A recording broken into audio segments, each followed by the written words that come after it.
Eu quero que você abra comigo em Juízes, capítulo 4. Foi falado aqui sobre Débora, né?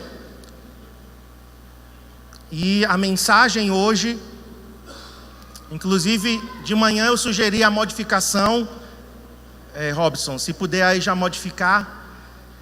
2 mulheres, 2 homens.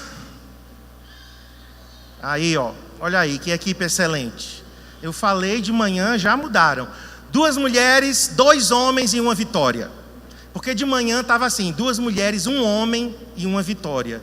Mas a gente acabou, durante a mensagem, descobrindo que, na verdade, não era só 1 homem nessa história, eram 2. Então a gente modificou o tema, ok? 2 mulheres, diga comigo, 2 mulheres. Vamos lá, mais forte, 2 mulheres, 2 homens e 1 vitória. Juízes 4, verso 4. Débora, profetisa, mulher de Lapidote, julgava a Israel naquele tempo. Ela atendia debaixo da palmeira de Débora, agora o verso 5, entre Ramá e Betel, na região montanhosa de Efraim, e os filhos de Israel subiam a ela a juízo. Espírito Santo, eu confio na tua assistência, eu confio, Senhor, na direção do Senhor, assim como o Senhor me guiou a escrever essas palavras. Eu me entrego a Ti, entrego essa audiência ao Senhor. Cada pessoa que está aqui neste lugar, abra os nossos ouvidos espirituais. Senhor, nós queremos sair daqui desafiados, sacudidos da nossa zona de conforto. Senhor, porque eu sei que para fazer algo importante, grande e relevante, Senhor, para o Senhor e para o Seu reino, nesse tempo, é necessário uma tomada de posição. Obrigado pela vida de Débora, pela outra mulher, pelos 2 homens e pela vitória que nós temos nesse texto, em nome de Jesus, amém. Então vamos nessa jornada. A primeira mulher desse texto, está claro aí, Débora. Débora profetiza e juíza. A Bíblia diz que ela julgava Israel debaixo de uma palmeira. As pessoas de Israel vinham até aquela mulher para ela poder dar o juízo, né? Para ela emitir a sua opinião, julgando a causa das pessoas. O nome Débora significa abelha em hebraico. Débora significa abelha. Abelha não vai lembrar você de ferroada, não é? Porque a abelha, ela só ferroa quem mexe com ela. As bichinhas estão lá produzindo mel, né? Estão bem quietinhas, e vai lá alguém agita, ela vai ferroar, é a defesa dela. Mas a abelha produz mel. A abelha é realmente uma fábrica de Deus. Eu gosto muito de mel. Quem gosta de mel aqui? Eu gosto muito de mel. Própolis, né? Estou tomando própolis, porque esses dias eu esqueci, mas eu tomo própolis junto com o Cristiano de manhã. Antibiótico natural. Abelhas produzem cera. Então, abelhas são um inseto que mostra trabalho, produtividade. Abelha é um inseto que constrói colmeias, são super organizadas, tem uma abelha rainha, e as operárias estão ali colhendo néctar das flores, pólen, ajudam na polinização. Muitas plantas dependem das abelhas para que elas possam frutificar. Então, abelhas são insetos extremamente úteis. Débora é uma mulher que se destaca. É uma mulher que realmente fez diferença. Acho que não tinha nome melhor para se dar a Débora. Era Débora mesmo. Porque o nome era a identidade. O nome era a marca. Na nossa cultura não tem muito isso. Se perguntar a você, por que você tem seu nome? Por exemplo, se você perguntar a mim, por que seu nome é Marcos Alexandre? Aí eu vou dar a resposta seguinte: não, porque minha mãe tinha uma amiga, sócia, era crente também, era uma cristã, e quando minha mãe estava grávida, a minha amiga disse assim: Naná, que era o apelido dela, Naná, porque se for menino, que naquela época não sabia, né? Não tinha ultrassom, tinha, mas na verdade ainda não tinha aqui em Garanhuns, mas já tinha nos Estados Unidos. Se for menino, coloca Marcos Alexandre, mas com U, Marcos Alexandre. E ela, é bonito. Por quê? Não, porque eu já tive um namorado com esse nome. E eu amo meu nome. Eu amo meu nome. Mas na cultura hebraica, o nome era dado como uma identidade, como uma marca. Quando se queria que uma pessoa fosse alguma coisa, ou quando aquela pessoa já tinha uma marca, por exemplo, Jabes, ele deu dores à sua mãe, não é? O nascimento dele foi com dores, muitas dores, então o nome foi por causa do nascimento. Alguém que foi gerado com muita dor, Jabes. Então, o nome era uma marca. O nome de Débora, irmãos, e o do esposo dela, que é o homem que a gente vai descobrir agora. Uma mulher, a gente já descobriu. Um homem é o esposo de Débora, porque aqui diz que ela era mulher de Lapidote. Sabe o que significa Lapidote? Uma tocha. Um homem que era uma tocha. Aleluia. E sabe o que eu descobri aqui? Uma mulher naquela época, juíza, profetiza, não era uma coisa comum. E eu, queridos, arrisco quase que com 100% de certeza de que o marido de Débora sabia quem era Débora, sabia o que ela fazia, apoiava o que ela fazia, autorizava o que ela fazia. Na verdade, Débora era talvez fruto do incentivo do seu marido, que era uma tocha. Homens podem fazer diferença na vida de uma mulher. Um homem pode elevar uma mulher, um homem pode destruir uma mulher. Eu sei de mulheres que estão sendo levantadas pelos seus maridos. Parabéns. Mulheres aqui que estão sendo incentivadas pelos seus maridos, porque são homens que não têm medo de que a mulher cresça. São homens que têm alegria. Lapidote, pelo próprio nome que ele diz, ardia, queimava. O que é que uma tocha faz? Ilumina. Uma tocha ilumina um ambiente. Uma tocha ilumina um caminho. Tochas também servem como flechas, setas inflamadas. O que é uma seta inflamada? É uma flecha que na ponta é uma tocha, e são esticadas, e onde essa flecha cai, incendeia. Olha, esse homem, para mim, ele é desconhecido, ele só aparece aqui, mas eu acredito, irmãos, que ele tomou Débora como esposa, e ele disse: minha esposa, eu sei que você é uma mulher com muitos talentos, eu sei que você é uma mulher com muita vontade de servir, você é uma encorajadora.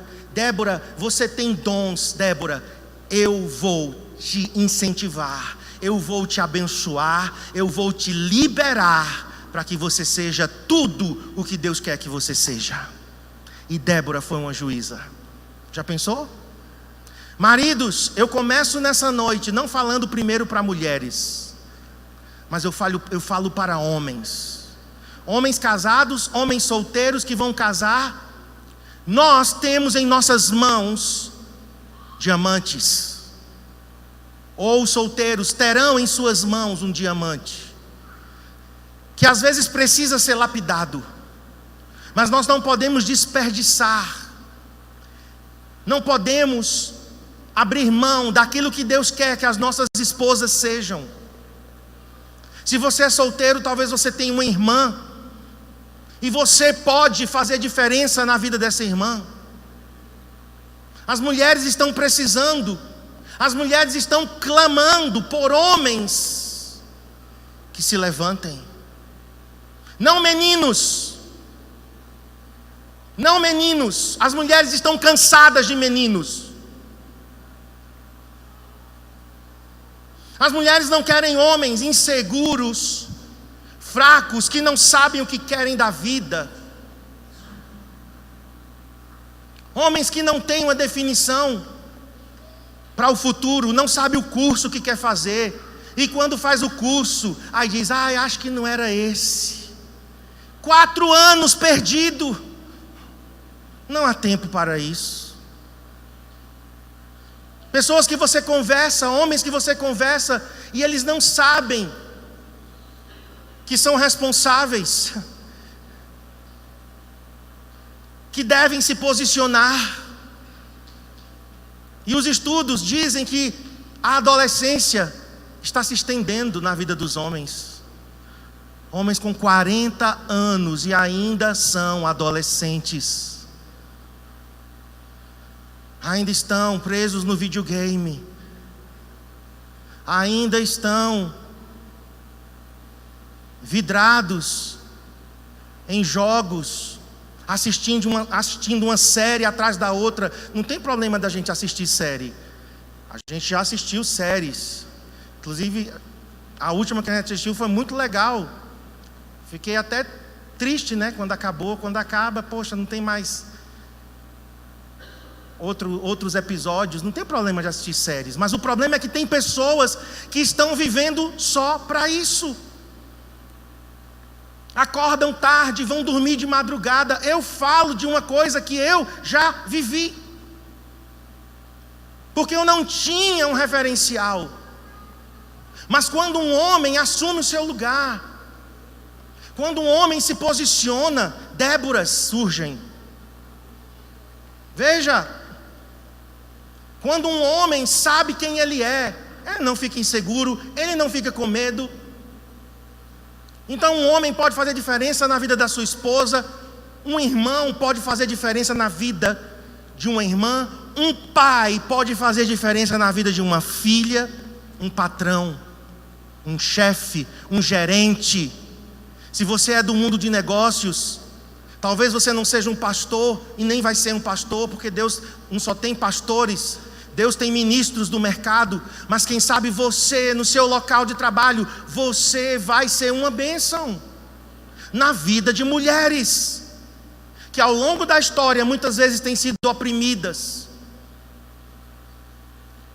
Muitas mulheres têm sido tolhidas, caladas, silenciadas, em nome de uma masculinidade que não é masculinidade, é machismo puro. Todos os dias nós estamos vendo aí mulheres sendo mortas, assassinadas em nome do amor, de homens doentes, que na verdade não são homens, são meninos, que tinham aquela mulher como objeto. Então no extremo nós temos os machistas, no meio nós temos os passivos, que são homens, como diz o ditado, nem cheira nem fede, não sabe o que é, não sabe o que quer. E no outro extremo nós temos homens efeminados. Olha a situação da masculinidade no mundo hoje. É necessário que homens verdadeiros se levantem. E isso tem incomodado o meu coração. Essa conferência, algumas coisas que eu estou falando aqui, de manhã eu até estava brincando, né? Porque eu já estava com a minha palavra para a conferência, e aí vou ter que orar por outra palavra agora, porque muita coisa que eu iria falar na conferência, eu estou falando agora. Mas Deus é um Deus de muitas palavras, Ele vai guiar para outras palavras que Ele tiver. Mas eu preciso falar sobre isso. Em 2016, uma noite eu perdi o sono, fui lá para a sala, temos uma salinha de som, fiquei ouvindo umas canções, e veio um quebrantamento muito forte no meu coração, e eu senti realmente no meu coração de investir em rapazes. E passou o tempo, tantas atividades, né, tantas responsabilidades, e de vez em quando isso vinha. E eu dizia a Cristiane, não, eu quero trabalhar com rapazes. Por quê? Porque eu vejo uma oportunidade que se abre ali no final do ensino médio, 16, 17 anos, de rapazes que vão entrar na universidade. E eu queria investir na vida desses rapazes. E eu fiz uma lista, e isso ficou aqui guardado no meu celular. Então agora nós vamos para Campinas. E quando nós chegamos em Campinas, primeiro dia de aula, eles dizem o seguinte: olha, vocês vão ter aula de manhã e de tarde, sobre vários assuntos, liderança, família, integridade, finanças, evangelismo, vários assuntos. Mas de noite, vocês vão ter que escrever um projeto. Vocês vão sair daqui na quarta-feira com um projeto pronto e escrito. Então vocês têm 4 noites, domingo, segunda e 3 noites vocês vão ter para escrever esse projeto. Então, como um pastor, como um líder, foi que eu pensei, vou escrever alguma coisa para a igreja. Vou escrever um projeto de plantação de igrejas. Eu quero plantar igrejas. Eu quero que a gente expanda de Garanhuns para outras cidades, para outras capitais. Então, já que eu estou aqui, eu vou escrever sobre plantação de igrejas. E aí, o pastor Alexandre, esse que era super pontual, ele estava conosco no domingo à noite e ele disse: gente, é um projeto pessoal de evangelismo. Um projeto pessoal. Então eu disse: não, então eu vou deixar para escrever sobre plantação de igrejas quando eu estiver em Garanhuns. A gente junta o presbitério, discute ideias e vamos fazer um projeto em conjunto. Mas agora é pessoal. Ele disse: o que é que está ardendo em seu coração? Então eu lembrei de que o que estava ardendo em meu coração era que eu deveria investir em homens solteiros a partir dos 16 anos. Solteiros. Então é bem definido isso. Os casados a gente vai trabalhar na rede de casais, em outros momentos, mas esse projeto pessoal é com solteiros. E eu escrevi o meu projeto. E apresentei o meu projeto. Inclusive, outro irmão lá, um missionário do Amazonas, que estava no nosso grupo, quando ele começou a falar, ele disse: eu quero trabalhar com rapazes, mais ou menos nessa faixa etária, porque eu quero ajudá-los a vencer em algumas áreas. E eu vi aquilo como confirmação.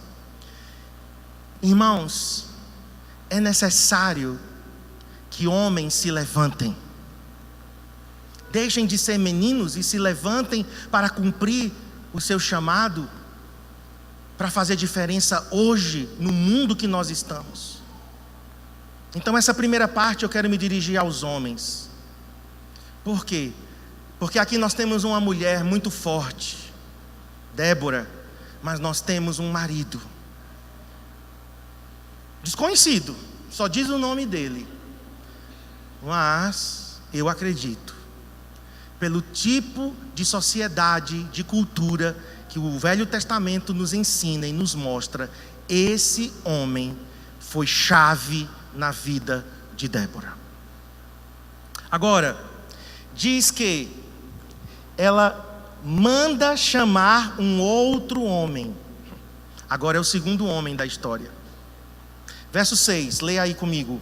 Mandou ela chamar a Baraque, filho de Abinoão, de Quedes, de Naftali, e disse-lhe: porventura o Senhor Deus de Israel não deu ordem dizendo: vai e leva gente ao monte Tabor, e toma contigo 10.000 homens dos filhos de Naftali e dos filhos de Zebulon? Agora entra em cena o segundo homem. Não era marido de Débora. Baraque era comandante dos exércitos de Israel. Seria o equivalente hoje ao ministro da defesa. O cargo mais alto, militarmente falando, da nação estava sobre os ombros de Baraque.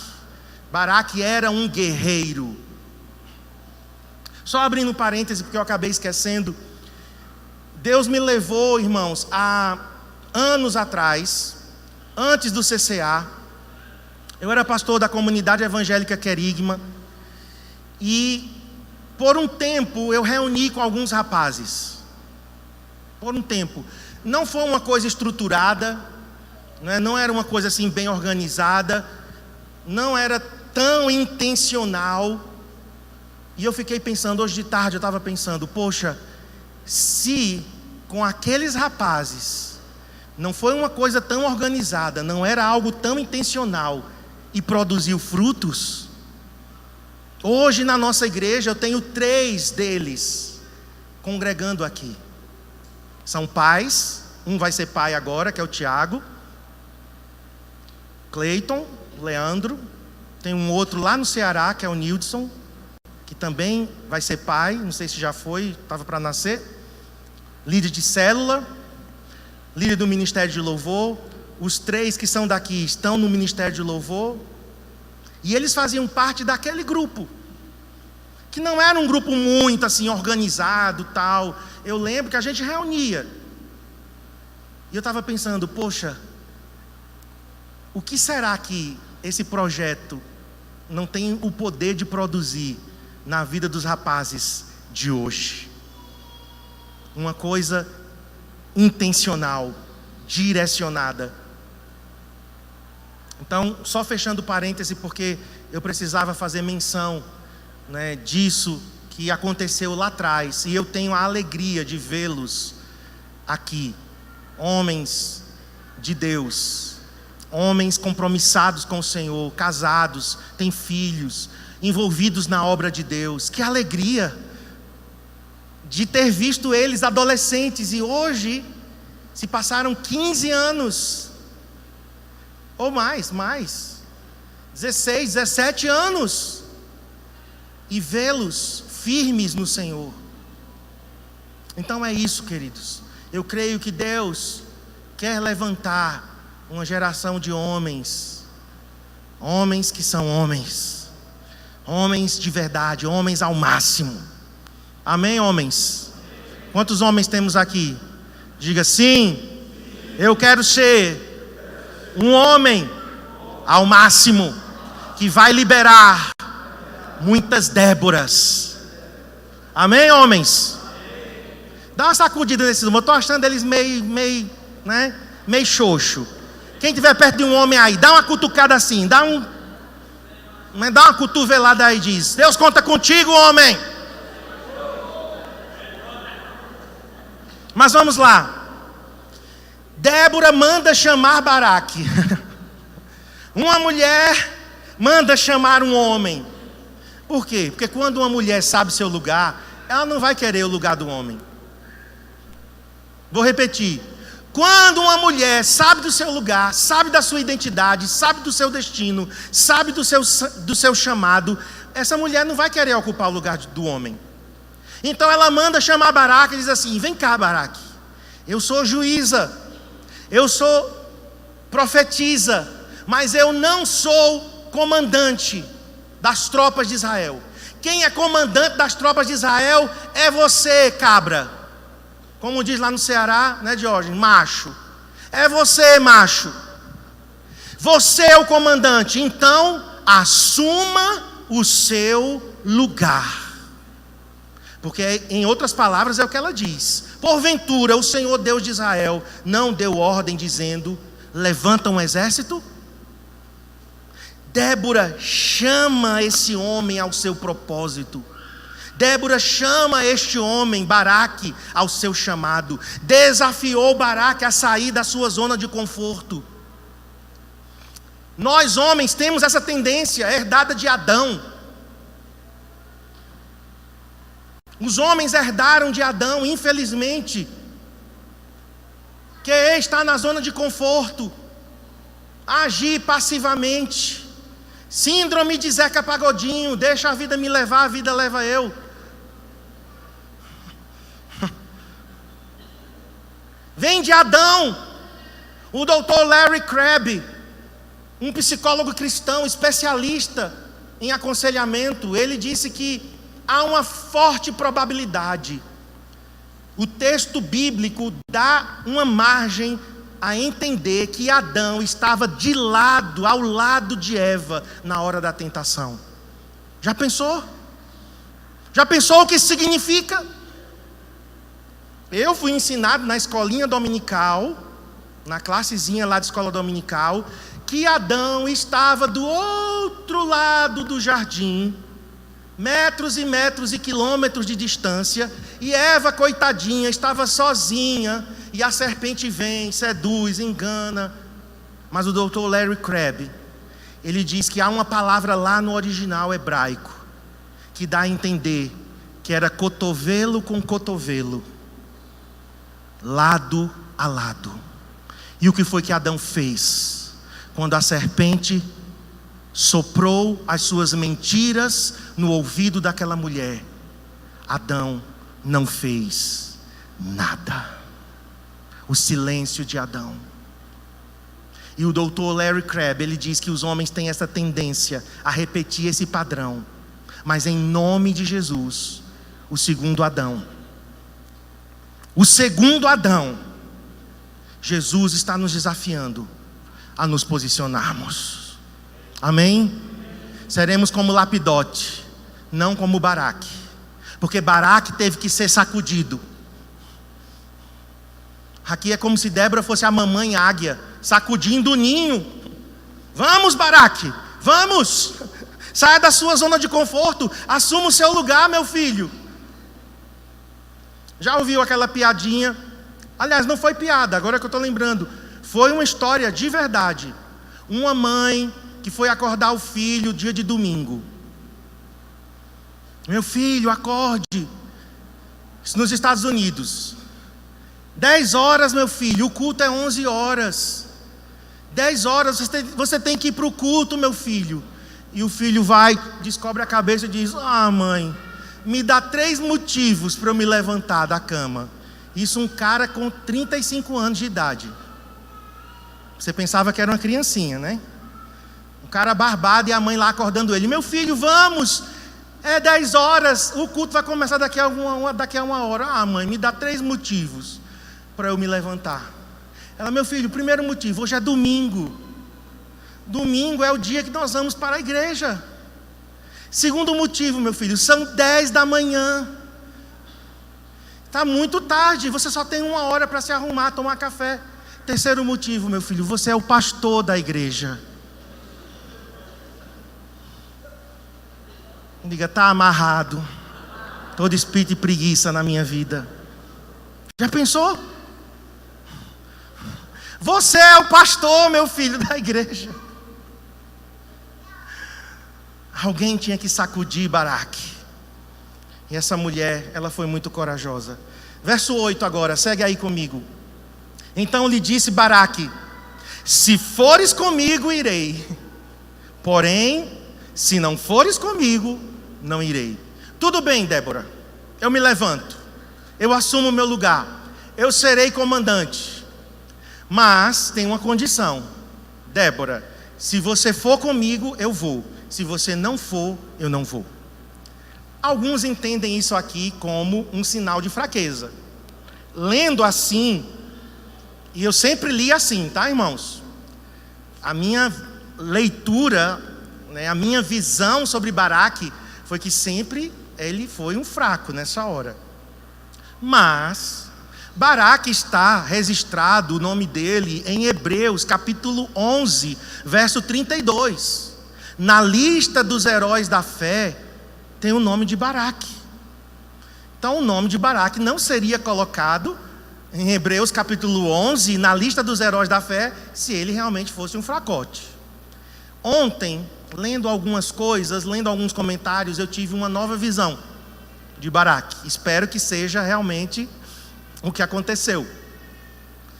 E um dos comentaristas diz o seguinte: Baraque reconheceu que Débora tinha uma graça, uma unção, que Débora tinha a presença do Senhor, que Débora tinha conselhos sábios. Na verdade, Baraque estava dizendo: você vai conosco para nos apoiar. Débora não foi para a frente de batalha, ela não era soldado, ela não era uma guerreira, ela era uma juíza, ela era uma profetisa.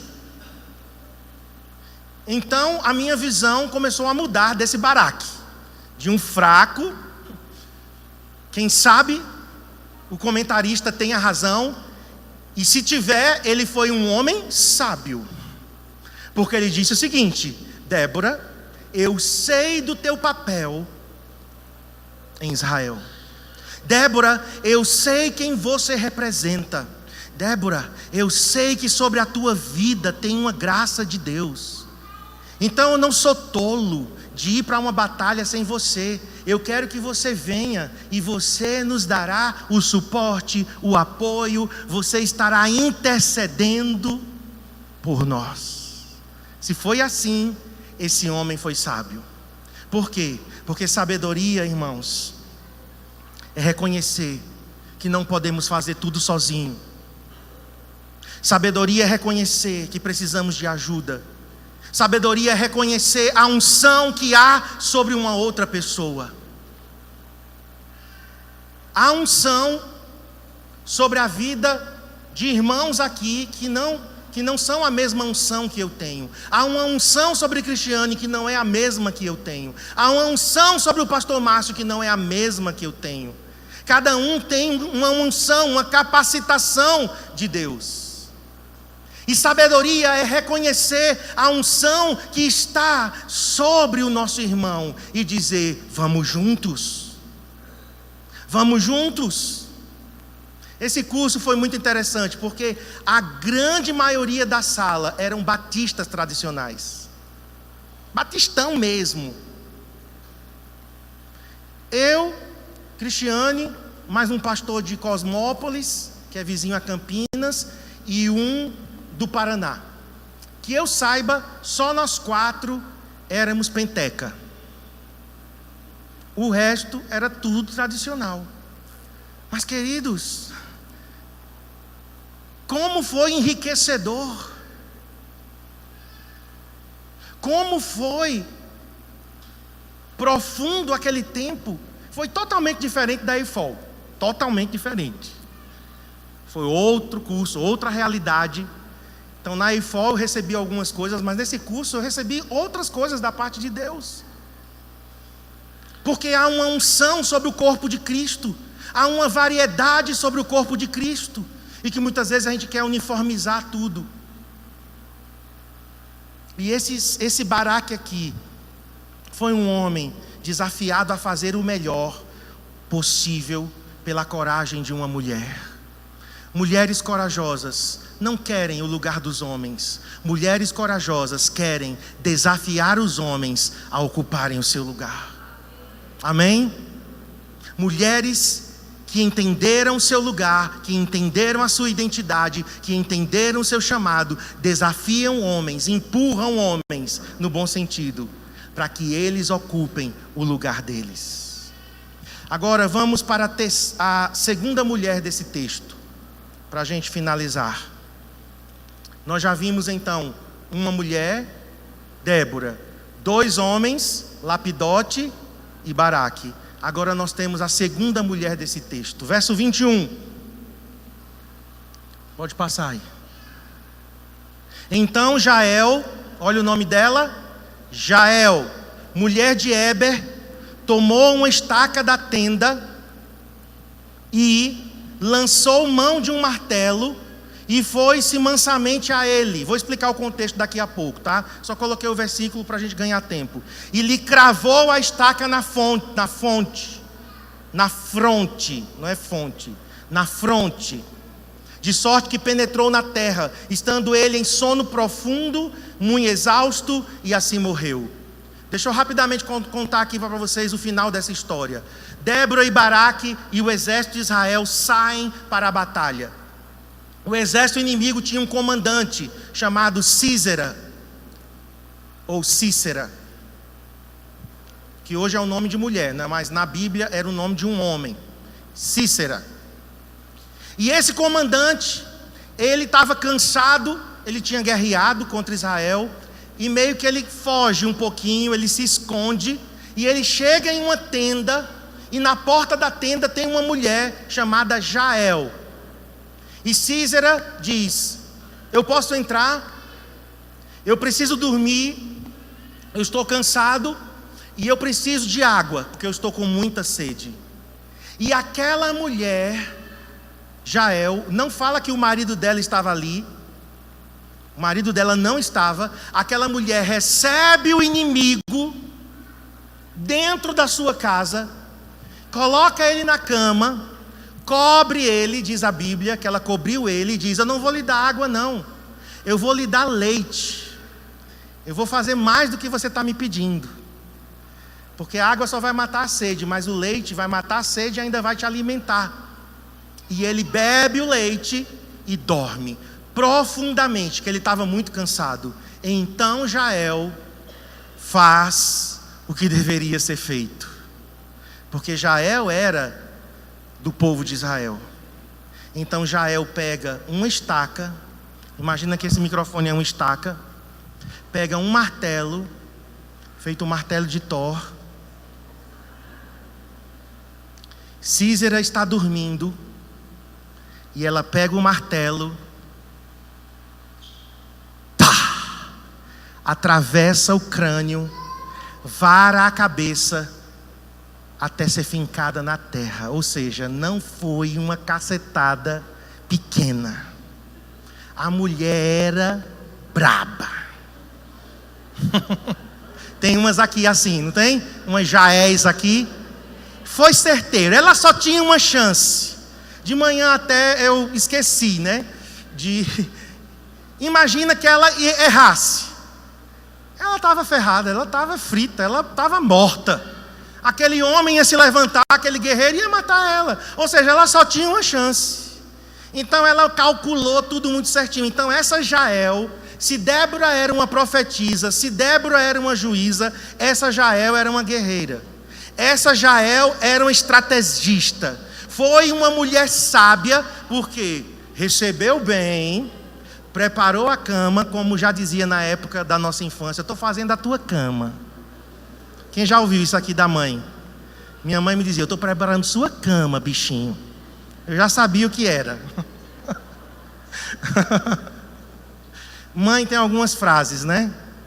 Frases que ficam marcadas para sempre, né? Umas frases da minha mãe eram assim: não faça ouvido de mercador não, viu? Você está fazendo ouvido de mercador, você está mal ouvido. Está entrando pelo ouvido e saindo pelo outro. Tem frases de mãe, né? Ficam marcadas. Eu agradeço a Deus, gente, pela minha mãe. Que mulher minha mãe foi. Essa noite eu sonhei com ela. Acho que eu fui dormir pensando no Dia das Mães, né? Eu tenho muita saudade da minha mãe, mas é uma saudade gostosa, porque ela realmente foi uma mulher muito guerreira. E essa Jael aqui é a mulher que mata o guerreiro, o comandante. Interessante que Débora tinha profetizado. Sabe o que foi que Débora disse? Baraque, eu vou com você, mas a honra não vai ser sua, a honra vai ser de uma mulher, de uma outra mulher.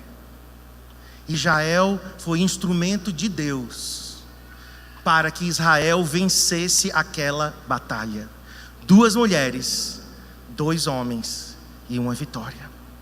Agora eu quero terminar falando de mulheres. Já que é o Dia das Mães, então eu quero terminar com essa homenagem. Primeiro, uma frase do presidente dos Estados Unidos, Abraham Lincoln. Você já ouviu essa frase? Abraham Lincoln disse que as mãos que embalam o berço governam o mundo. As mãos que embalam o berço ou uma criança, essas mãos, elas podem estar embalando um futuro presidente, estadista, um futuro guerreiro, um futuro pregador de multidões. Você não sabe o que o seu filho pode se tornar. Agora, pastor Hernandes Dias Lopes, eu gosto muito dele, pastor presbiteriano lá de Vitória, né? Deus também usa os presbiterianos, aleluia. Não temos nenhum preconceito. E eu gosto muito do pastor Hernandes Dias Lopes. E ele fala de 4 mulheres. E eu quero ler para vocês o que ele escreveu. Joquebede. Joquebede foi a mãe que não aceitou passivamente a morte do seu filho. Moisés nasceu sentenciado à morte por Faraó. Faraó tinha dito: os meninos do sexo masculino, meninos é do sexo masculino, né? As crianças do sexo masculino, abaixo de 2 anos, todos morrem. Ou seja, o destino de Moisés já estava selado, a morte. Mas Joquebede não se conforma com isso. Joquebede pensa num plano, arquiteta um plano, chama a irmã Miriam, a filha dela mais velha, e diz: Miriam, você vai colocar esse menino em um cesto, você vai acompanhar, vai colocá-lo nas águas do Nilo, você vai ficar de longe. Quando a pessoa chegar perto, você chega junto e se oferece para cuidar dessa criança. E foi assim que aconteceu. Moisés foi criado pela própria mãe, financiada por Faraó. Meu Deus, que mulher! Protegido por Faraó, financiado por Faraó. E Moisés foi quem? O libertador. Que mulher! Ela mudou o jogo, ela virou o jogo. Uma sentença de morte, pois ela então, com a sabedoria de Deus, cria o maior líder da história, que foi Moisés. Outra mulher que o pastor Hernandes fala é Ana, a mãe que não desistiu de gerar um filho para depois consagrá-lo à obra de Deus. Uma mulher estéril, humilhada pela sua rival. Mas essa mulher chorou, orou diante de Deus, e Deus concedeu o seu pedido. Ela engravidou. E Samuel se tornou profeta, sacerdote, intercessor. E através de Samuel, Davi foi ungido rei de Israel. O maior rei de Israel foi ungido por Samuel, que era filho de Ana. As intercessões de uma mãe, o clamor de uma mãe, as lágrimas de uma mãe. Terceira mulher que ele fala é Abigail. Abigail era casada com Nabal, um homem duro, ignorante. Ignorante no sentido de grosseiro, né? Que a gente usa a palavra ignorante, mas ignorante é uma pessoa que não sabe nada, né? Mas no sentido de grosseiro, sabe aquele cabra grosso, estúpido. E Nabal, ele bateu de frente com Davi numa situação, estou resumindo. E Davi disse: eu vou matar Nabal. E Abigail entra na história. E Abigail faz um banquete, porque Abigail sabia que a fúria de um homem é aplacada pelo estômago. Olha que segredo. Seu marido está com raiva de você? Faz um jantar. Segredo, irmãs. Está querendo um sofá novo? Está querendo uma coisa nova para a tua casa? Os homens tapam os ouvidos. Faça uma comidinha. Prepara. Você vai fisgar o peixe pela boca. Abigail foi uma mulher assim. Ela preparou comida, mandou para Davi e disse: Davi, não faça essa besteira. Você vai sujar as mãos de sangue com esse meu marido. Não. Que Deus livre o rei. E Davi ficou tranquilo. Nabal morre de um infarto. Dias depois, de tão ruim que era, morreu assim de repente. E Davi diz: aquela mulher, como é o nome dela mesmo? Abigail. Abigail está viúva? Está. Eu quero Abigail como minha esposa. E Abigail sai daquela condição para ser uma das rainhas, uma das mulheres do rei Davi. É só naquela época, tá, queridos? Pode se acalmar, tá? Só naquela época foi, né, permitido, não que Deus queria, poligamia, tá bom? Já se acalma aí. Uma mulher só já é suficiente para nós, né? É ou não é? A quarta mulher, Maria. Maria foi uma jovem escolhida para ser a mãe do Salvador. Com certeza tinham outras jovens em Israel. Maria foi a escolhida. De todas as mulheres, claro, a gente não venera, não adora Maria, mas vamos aqui reconhecer que Maria não é uma mulher qualquer. Bendita és tu entre as mulheres. Inclusive foi isso que Débora disse de Jael. Jael e Maria são as únicas na Bíblia que é dito assim: bendita és tu entre as mulheres. Jael foi chamada no capítulo 5 de Juízes. Depois leia o cântico de Débora. Então Maria foi uma jovem que se destacou. O útero dela foi semeado pelo Espírito Santo. E Maria se tornou a mãe do nosso Senhor. Uma mulher exemplar, santa, consagrada ao Senhor. E a última mulher que o Hernandes Dias Lopes destaca é Eunice. Eunice foi a mãe de Timóteo. E Eunice tinha uma mãe chamada Lloyd. Não é de Debbie Lloyd não, viu? Debbie e Lloyd. Não, Lloyd é outra. Porque tem gente que ouve umas palavras assim, né? Aí diz: eu já assisti isso. Não, Lloyd é a avó de Timóteo. mãe de Eunice. Essas duas mulheres influenciaram Timóteo. Timóteo se tornou um pastor. Timóteo se tornou um grande líder da igreja de Éfeso, por causa de duas mulheres. E eu finalizo então com as mulheres agora, do século 19 e 20. A primeira que eu quero te dizer é, uma não é do século 19, uma está lá no ano 300 e pouco depois de Cristo. Vou falar sobre ela. Mônica. Mônica não é aquela dentuça baixinha. A Mônica aqui dessa pregação é a mãe de Agostinho, que não é Agostinho Carrara da grande família. É Santo Agostinho. A gente tem que explicar bem, né? Que eu sei que crente dá umas viajadas assim, né, de vez em quando. Mãe de Agostinho, olha para mim, sabe quantos anos Mônica orou por Agostinho? 30 anos. 30 anos orando por Agostinho. Agostinho mergulhou na prostituição, Agostinho teve muitas amantes, Agostinho teve muitas mulheres, ele mergulhou na orgia. Mônica intercedendo, intercedendo, intercedendo, até que um dia Agostinho encontrou-se com Jesus. E Agostinho se tornou, depois de Paulo, é considerado um dos maiores teólogos da igreja. Outra mulher que eu quero falar sobre ela, Susana Wesley. Susana Wesley teve 19 filhos. 19 filhos. Agora imagina 19 filhos em 1700 e alguma coisa. Não era uma época fácil. Não tinha os recursos que nós temos. Susana Wesley se acordava 2 horas antes das primeiras crianças acordarem. Crianças acordam cedo.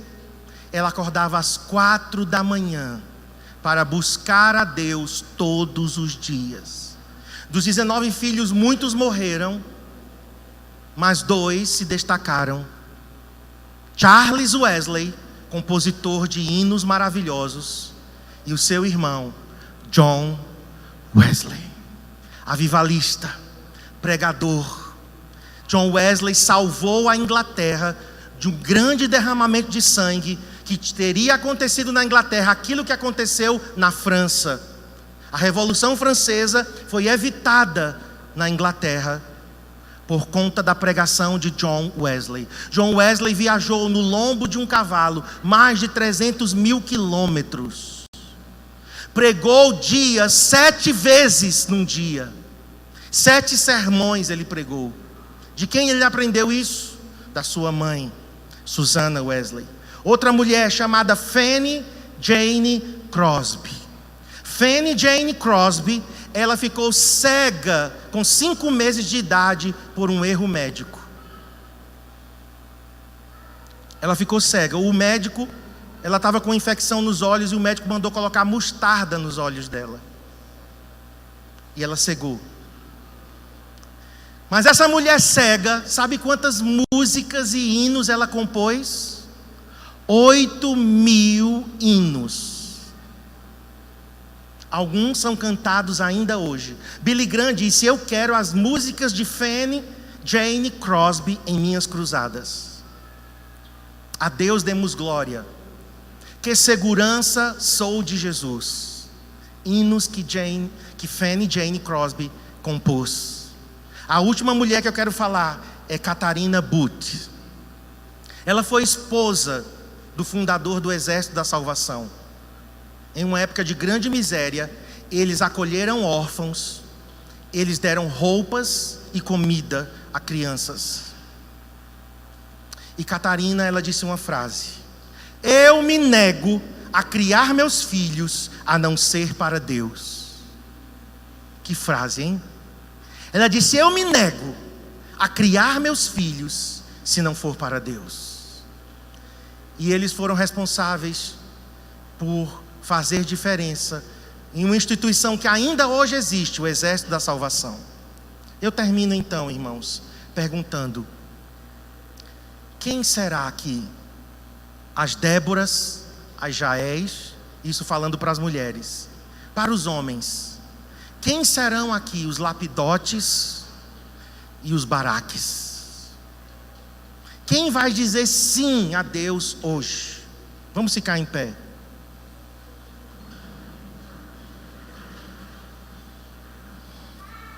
O pessoal do Ministério de Música pode vir. Os pastores e supervisores podem se posicionar aqui, porque nós vamos encerrar com a ceia do Senhor. Mas, põe a mão assim no teu coração e diga comigo: Senhor, diga mais forte: Senhor, Tu estás me desafiando a tomar uma posição nesta noite. Agora sim, as mulheres vão dizer: eu, Débora, tá? E os homens vão dizer: eu, Lapidote, ok? Vamos lá? Eu, Lapidote, diga: eu serei como eles foram. Eu me levanto nesta hora, neste momento, para fazer diferença. Diga: eu me recuso a viver uma vida abaixo do que Deus tem para mim. Eu me recuso a viver para mim mesmo. Eu viverei para a glória de Deus. Serei usado pelo Senhor.